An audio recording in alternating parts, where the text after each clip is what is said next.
What's up, YouTube? Today we're going to be changing some brake pads on a 2017 Chevy Silverado 1500. This video is going to walk you through how to change those brake pads. Something to note is that um, this procedure applies to any vehicle. There might be some little differences. Some of the socket sizes might be different, but overall you can use these steps applied here to change any brake pads on either the front or the rear.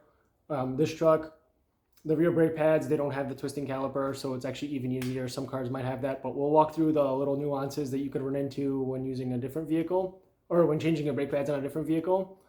But like I said, general steps apply. Don't be intimidated to do this job. If you have absolutely zero mechanical ability and this is your first job ever, maybe try to have a friend help you or just pay someone to do it, because brakes are pretty safety critical.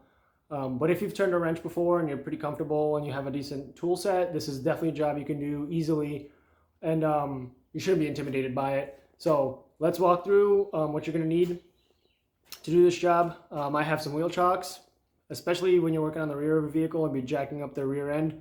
If it's a rear-wheel drive car, the front tires will freely spin once you get the rear end off the ground, so you're definitely going to want to get some wheel chocks in front of that car. I have some rubber wheel chocks that I got. But anything will do, like a block of wood or a brick, anything will stop that vehicle from rolling forward. So start off with that, get some wheel chocks, place them in front of the tires. Next thing you're going to need is a jack, obviously, and a safety stand. I'm using it's like a Harbor Freight, Pittsburgh Automotive, I think, the low profile jack. So you'll see me put 2 blocks of wood on top of it because the truck frame is actually super high, and the jack will top out before getting the rear tire off the ground. So just something to keep in mind. If you have a low profile jack, it's hard to jack up a truck rear end, so you're just gonna have to put some blocks of wood there. Other than that, I'm gonna flip the camera here and we're gonna look at the tools I'm gonna be using for this job. Oops. All right, so this is a mallet. You might not actually need this. This just makes it easier to break loose some hard nuts. Always nice to have, or if you have to hit your tire to break the rust from the hub, nice to have. This is a crescent wrench because the caliper's got a big nut on it that I don't have an open-ended wrench to slide on, so a crescent wrench is what I use.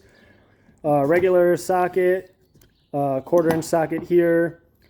C-clamp, this is to push the caliper back in. They make specific brake caliper tools to push the piston back in, but a C-clamp usually does the job unless you have the special twisting piston in the rear, which a lot of new cars do. So you can just rent one of those from AutoZone or something.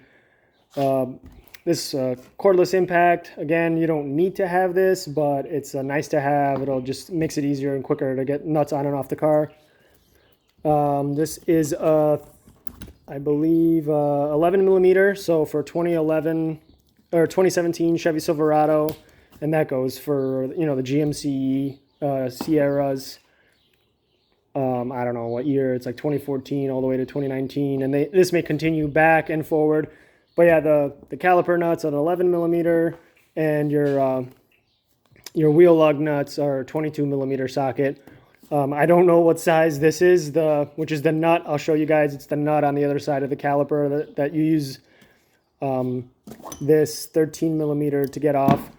But yeah, 22 for the lug, 13 for the caliper. Sorry, I think I said 11. I don't even know what this 11's for right now. Actually, this is from a different, something else I was doing. Disregard the 11. It's a 13 millimeter. Sorry. Again, gloves. Keep your hands clean. It's a nice to have, not a must have. Really, the only tools you really need are this ratchet, crescent wrench, C-clamp, and a breaker bar. Ideally, you have a torque wrench to tighten your lug nuts back up, which I do have and I am going to be using. But if you don't have that, you can tighten it by hand, and generally you'll get away with it most of the time. I'm using Duralast Gold brake pads. For anything I'm not taken to the track or racing or abusing. I've always had good luck with these brake pads. They last really long and they give you pretty good feel. And also they have a 3-year unlimited warranty. So basically I always write down in an Excel spreadsheet when I change these brake pads. And then I go back to AutoZone 2.5 years later and say, oh, my rotor's warped and I have to change the brake pads. They give me brake pads for free every single time. So if you own a vehicle for a long time and you know you're going to be doing multiple brake pad changes, absolutely worth spending the money. And it's not even that much money. These cost probably the same amount as an OEM set from GM. They work just as well. And you have free brake pads for life, basically. They don't even argue. They don't ask any questions. You just say, oh, something's wrong with the brakes. Here are your pads. They'll give you a new set. My guys are actually really nice. I'll go to the store. I'll buy a new brake pad set so I can actually drive the truck there. I'll go home, change the brake pads, and then I could return the old pads in the box and they'll refund the order. So it makes it even easier if you don't have an extra vehicle. If you remove these brake pads, obviously you can't drive to the store, right? So it makes it even easier. Those guys are really nice at AutoZone. Shout out to AutoZone. I am not affiliated with them in any way, but they really hook me up all the time. All right, so let's get to changing the brake pads.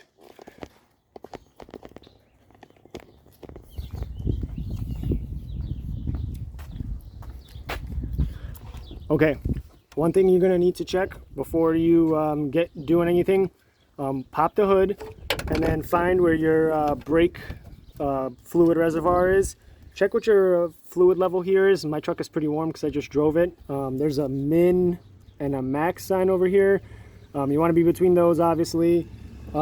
If you're below min and all your brake pads are super low, don't worry, because when you push your piston back in, it'll raise this level because you're pushing fluid back into the system. But if you're at the max line already and your brake pads are low because you've topped it off, you're going to end up having too much brake fluid in here. So make sure you're not too high in here. And also another thing to do, a nice thing to do, is just take the cap off here while you're pushing the piston back in, because it'll prevent any pressure from building. It'll make it easier to push that back in. If you're going to comment in the comment section, you didn't show how to pop the hood. If you have to ask that question, you probably shouldn't be doing this job. Not knocking on anyone, but if you don't know how to open the hood of your car, this job is beyond your skill set. All right, so right here, got wheel chocks in front of my wheel. Got my jack over here. We're going to jack the car up, and then we're going to get the wheel off. I've already loosened these nuts, so always loosen your nuts before you get to jacking the car up, because then if you're going to try to loosen those, you can rock your car off the jack. So I already did that. We're going to jack the car up now, and then we're just going to use the impact to get the lug nuts off and get cracking on the brakes.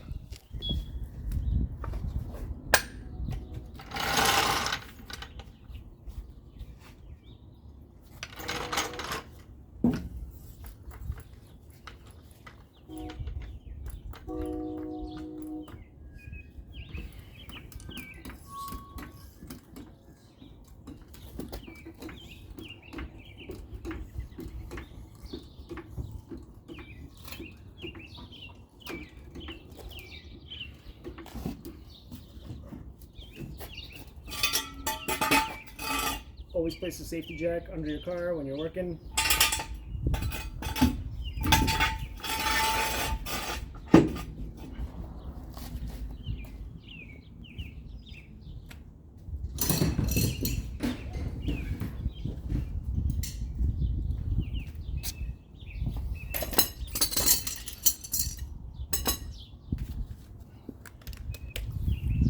Alright, this is the 22mm on the lug nuts. I don't have any locking nuts, so I can use them on all of them. Like I said, I already loosened these up when it was on the ground.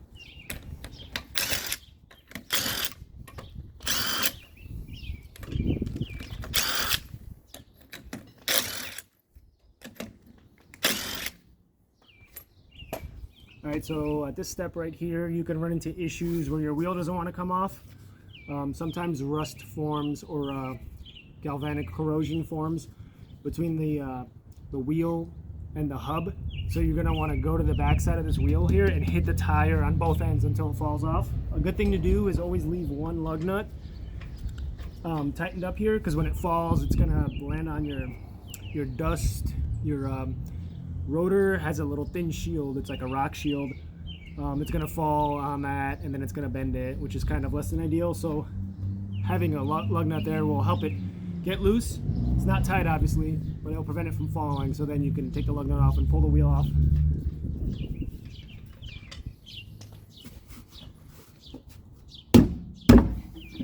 For me, all I had to do was slap it there. You saw, and it broke loose.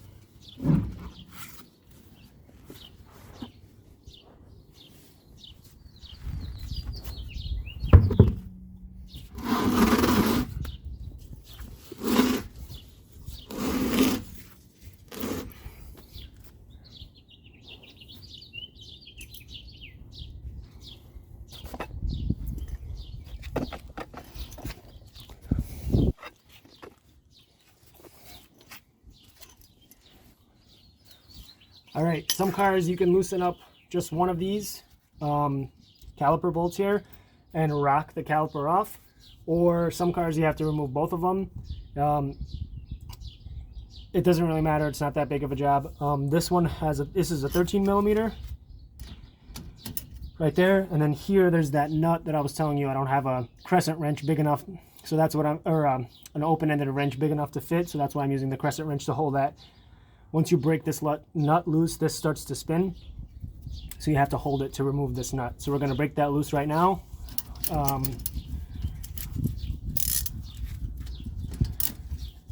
These are usually stuck on pretty tight, so I like to just knock them loose with a hammer.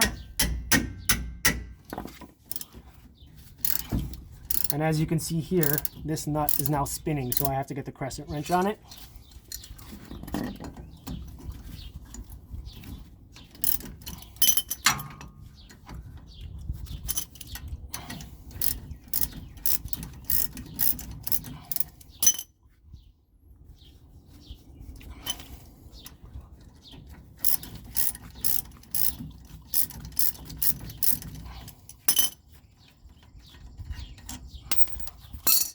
So I like to kind of keep the bolts in the same spot. So the bottom one I like to put on the floor, the top one I'll put on the leaf spring or something somewhere up, just to help me remember what came from what position.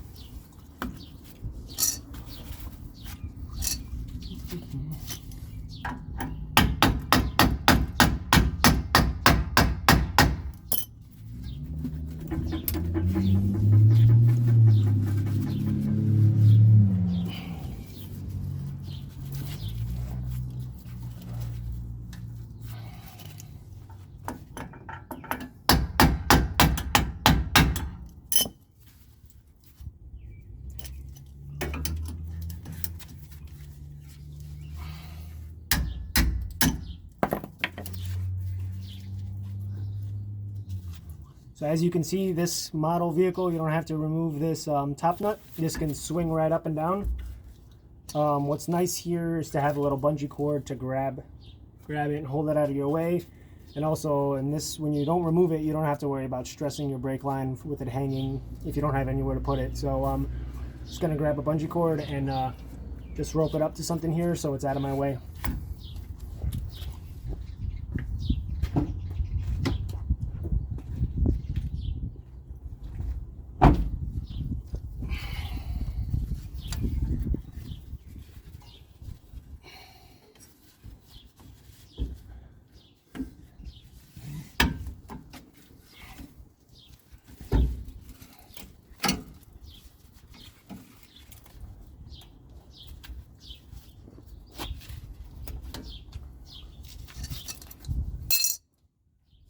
Okay, now it's time to remove the brake pads.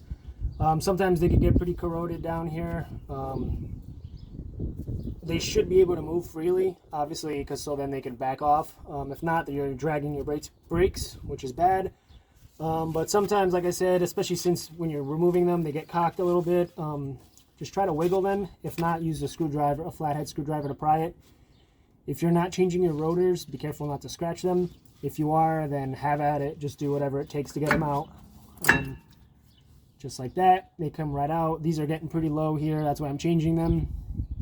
One thing to note, again, whenever you remove a brake pad, keep it on the side that it came off of, because sometimes, this doesn't apply for this vehicle, but sometimes this side brake pad is different from this side, like these wings over here. So if you don't know which side they came from, it might take you a few minutes to figure that out, and that's time wasted and frustration had. So just keep everything on the same side it came from. It makes your life so much easier down the road.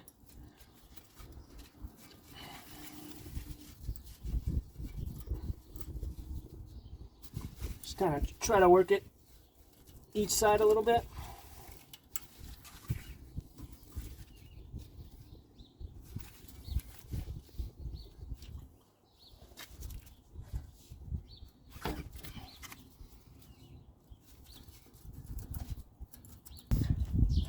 Time to use that Harbor Freight chisel.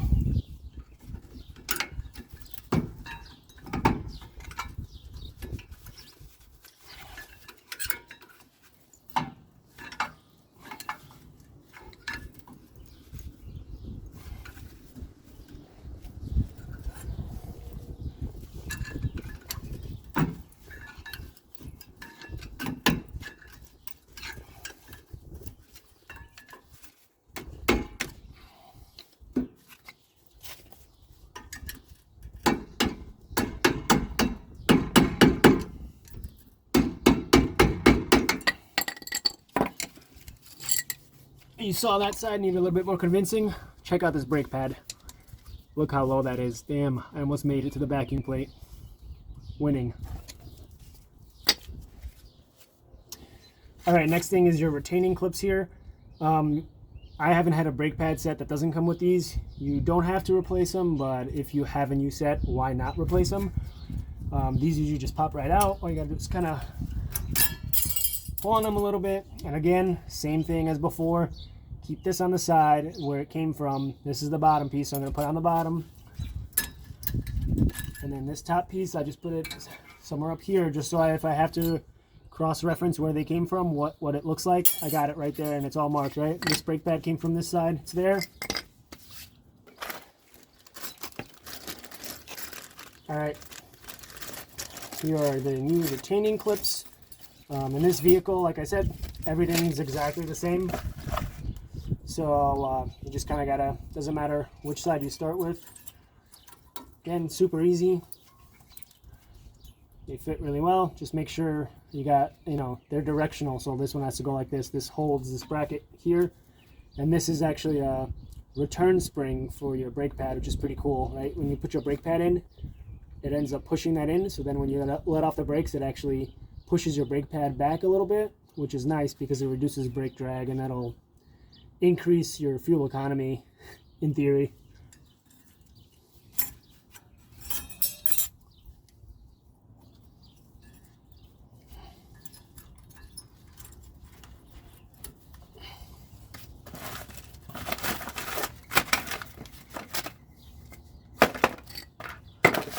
All right, here are your Duralast brake pads. Right? Let's get the bad one. Check that out. Look at the difference there in thickness. So again, like I said before, right? Keeping them on the right side. The outside here has the wear bar indicator, or it's not an indicator, but this is the thing that squeaks when your brakes get low. I'm pretty far past that, but only the outside one has it. So obviously this one has to go here, and the other one has to go there. That's why it's good to keep them here.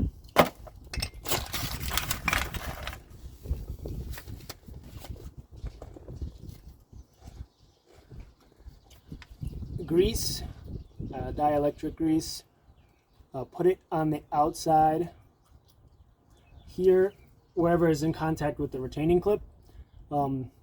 This keeps your brakes from squeaking and binding up in there. Be careful not to get any on the front side of the brake or any down the rotor, because that's going to reduce your braking force.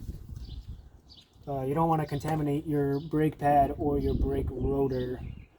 So yeah, just be mindful when you're putting this stuff on, but nothing too crazy. Wipe it on the back of your glove, not on the front of your glove, so you're not getting it anywhere. And then simply just slide it in. That. Get the next brake pad out.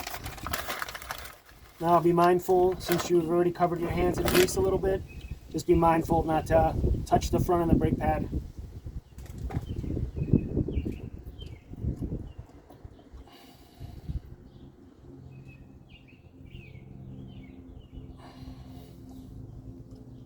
You don't got to get crazy with this, but just enough just to keep it from binding up.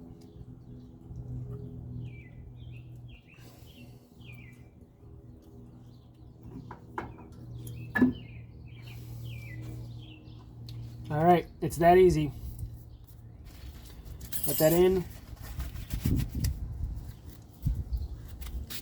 All right, now we gotta push the piston back in. As you can see, my piston is way out here because my brake pads were totally shot. Good time to inspect the face of this and the inside. If there's any pitting on this, or if you're leaking anywhere from the boot here. If you're leaking, that is a big problem. Stop driving the vehicle immediately and get that replaced. Again, you could probably, for something like a Silverado, you can go to AutoZone and just get a rebuilt caliper and drop this one off for a core charge.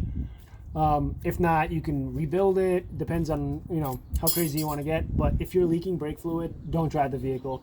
If this is pitted and all damaged, also worth replacing, but it's not a must right now. So what I'm going to do, I mean, mine looks pretty good. C-clamp, I like to put it in this way. The screw part goes into the caliper. There's a nice flat spot in there and it pushes it in. Don't crank it too fast because you start to build a lot of pressure in the system. We have the cap open, so that shouldn't be an issue, but still I like to just turn it nice and slow.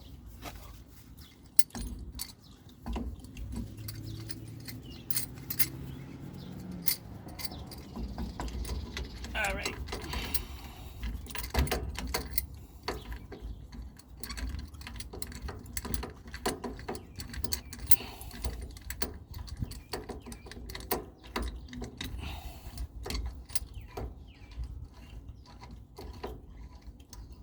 All right, so right now I just engage the back of the clamp here, or the back of the piston with the clamp. Just try to make sure this is sitting as straight as possible and it's not cocked, so you're not putting any sort of weird loads on this.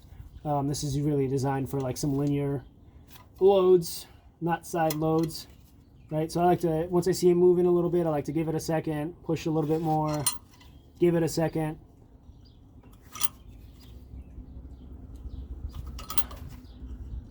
You want to watch the boot that it's not folding in any weird ways, because that could I've had it pop off in the past. So just keep an eye on it. You see it's moving right there. You don't want to push this too far back. Just kind of when it looks like the boot is about to fold over on itself is a good place to stop. And right there, it looks like it's about to come off. Okay. It's almost flush here, so it's good enough. And so, like I was telling you before, some of these, they don't just go straight in. They have to turn while they go in. So usually that's indicate, you can see that because it's got a cross notched into it. In that case, you're going to need a special, a specific brake caliper piston tool. And if you don't have that, you can just use a regular C-clamp. So we remove the bungee cord.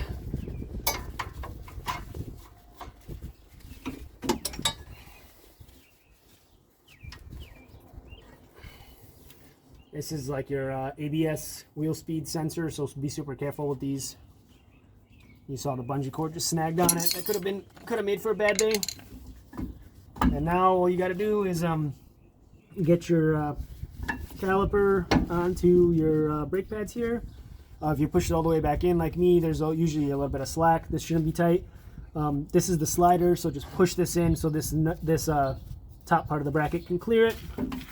Just like that. Get your nut, thread it back on there. You can see that spinning, so you gotta hold it with the crescent.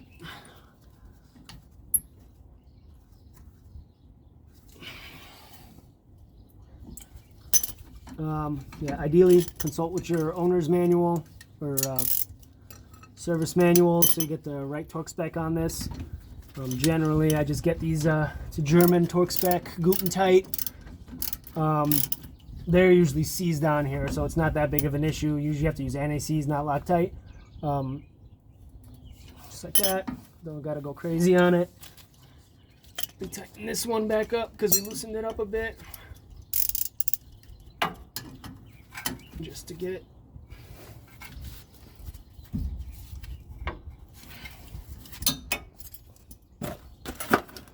All right, that's pretty much it. You've just performed a rear brake pad service. Time to get the wheel back on, get the vehicle back down, torque your wheel nuts down, and then make sure when you start your vehicle, you pump the brakes a few times, because obviously these have some slack, which means the caliper or the piston is not fully engaged. So if you just drive off, you will you'll hit the brakes and your brake pad might sink, your brake pedal might sink to the floor because you're still pushing that piston out, which is super scary. That's happened to me before when I was younger and I had no idea what I was doing. So make sure you pump your brakes a few times to get those brake pads seated on the rotor and the piston seated against the back, and you'll have full brakes right out the gate.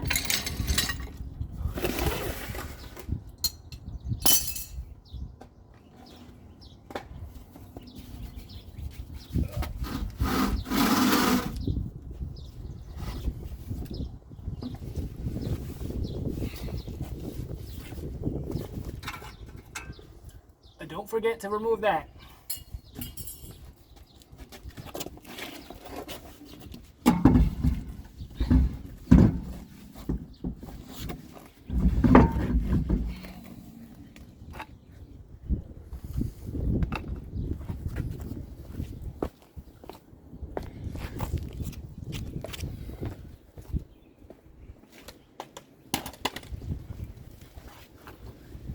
Alright, if you got the right wheel, your wheel's hub centric, so it's sitting on the hub, so you shouldn't have to like really crazy support it while you're putting the lug nuts on. Never start with your impact, because if you get this, especially since the wheel can still move a little bit, it's easy to seat these wrong and cross thread it, and then you're completely messed. You got to change your stud. So I always seat these by hand, just a little bit, right? Just so you know that the thread's on right, you're not going to cross thread it.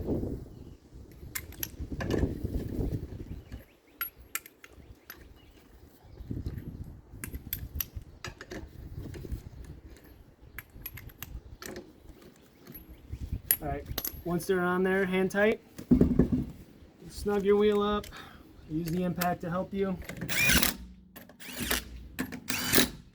Go in a star pattern, don't just go from one way because you're going to cock the wheel. So every other nut, and then once you get back to the nut you started with, then you can skip one. I like to go a little bit at a time. As soon as I hear it click, I let off, and then I go back and retorque.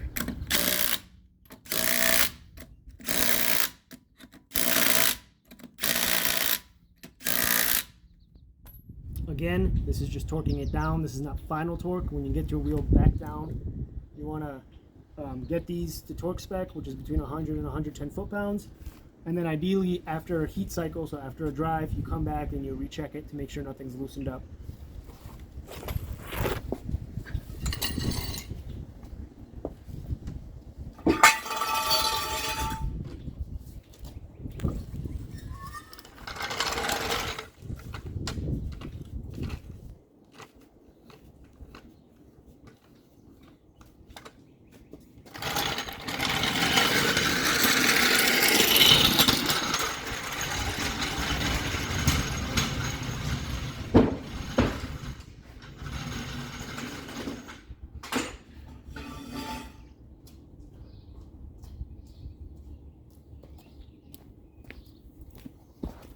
All right, all that's left now is to torque these down properly.